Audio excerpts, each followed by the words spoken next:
Taste the Daily. Ramanathapuram மாவட்டம் இலந்தைக்குளம் கிராமத்தில் ஸ்ரீ வீரபெருமாள் சாஸ்தா ஸ்ரீ 18ஆம் படி கருப்பண்ணசாமி கோயில் அஷ்டபந்தன மகா கும்பாபிஷேக விழா வெகு விமர்சையாக நடைபெற்றது.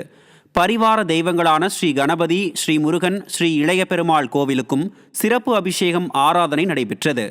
இதில் ஏராளமான பொதுமக்கள் கலந்து கொண்டு சாமி தரிசனம் செய்தனர். தைப்பூசத்தை ஒட்டி கரூர் மாவட்டம் குளித்தலையில் உள்ள கடம்பனேஸ்வரர் கோயிலில் தைப்பூசத்தை ஒட்டி 8 திசைகளில் உள்ள சிவ ஆலயங்களில் இருக்கும் சோமாஸ்கந்தர் அம்பாளுடன் ரிஷப வாகனத்தில் எழுந்தருளி கடம்பனேஸ்வரர் கோவிலில் சந்தித்து பின்னர் காவிரி ஆற்றங்கரையில் தீர்த்தவாரி கண்டனர். இதையடுத்து 8 சோமாஸ்கந்த சுவாமிகளும் பக்தர்களுக்கு காட்சியளித்தனர். இதேபோல தருமபுரி மாவட்டம் குமாரசாமிப்பேட்டை சுப்பிரமணிய சுவாமி கோயிலில் தேர் திருவிழா நடைபெற்றது. இந்த கோவிலில் தைப்பூச திருவிழாவின் 7வது நாளில் முக்கிய நிகழ்வான பெண்கள் மட்டும் வடம் பிடித்து இழுக்கும் தேர் திருவிழா சிறப்பாக நடைபெற்றது. இதில் ஏராளமான பெண்கள் பங்கேற்று சிவசுப்பிரமணிய சுவாமி தேரினை வடம் பிடித்து இழுத்தனர். தைப்பூசத்தை ஒட்டி தமிழகத்தின் பல்வேறு கோவில்களில் சிறப்பு பூஜைகள் நடைபெற்றது. தைப்பூசத்தை ஒட்டி மதுரை மாவட்டம் திருப்பரங்குன்றத்தில் சுப்பிரமணிய சுவாமி கோவிலில் உற்சவருக்கு சிறப்பு அபிஷேகங்கள் நடைபெற்றது. மேலும் மலையடிவாரத்தில் உள்ள பழனியாண்டவர் கோவிலிலும் உற்சவருக்கு சிறப்பு அபிஷேக ஆராதனைகள் நடைபெற்றது.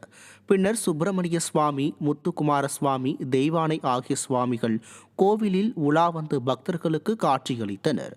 இதேபோல் திண்டுக்கல் மாவட்டம் சின்னாலப்பள்ளி சுப்பிரமணிய கோவிலில் உள்ள சிவசுப்பிரமணியர் மற்றும் சதுர்முக முருகனுக்கு பால், தயிர், தேன் உள்ளிட்ட 16 வகையான அபிஷேகங்கள் நடைபெற்றது. பின்னர் உற்சவர் வள்ளி தெய்வானை சமேத முருக பெருமான் மலர்களால் சிறப்பு அலங்காரத்தில் மண்டகடியில் பக்தர்களுக்கு காட்சியளித்தார். சேலம் மாவட்டம் ஓமலூர் அருகே உள்ள அமரக்குந்தி ஸ்ரீ வெற்றிவேல் முருகன் கோவிலில் தைப்பூசத்தை ஒட்டி வள்ளி கும்மியாட்ட நடன நிகழ்ச்சி வெகு சிறப்பாக நடைபெற்றது. இதில் 100க்கும் மேற்பட்டவர்கள் பங்கேற்று நடனமாடினர். இதேபோல் தென்காசி மாவட்டம் செங்கோட்டை அருகே பிரானூரில் உள்ள தீப்பாச்சி அம்மன் கோவிலில் தைப்பூசத்தை ஒட்டி கொடை விழா நடைபெற்றது.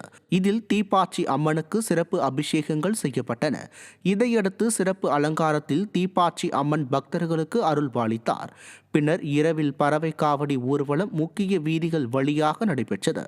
தைப்பூசத்தை ஒட்டி தமிழகத்தில் உள்ள பல்வேறு கோவில்களில் ஏராளமான பக்தர்கள் பங்கேற்று சுவாமி தரிசனம் செய்தனர்.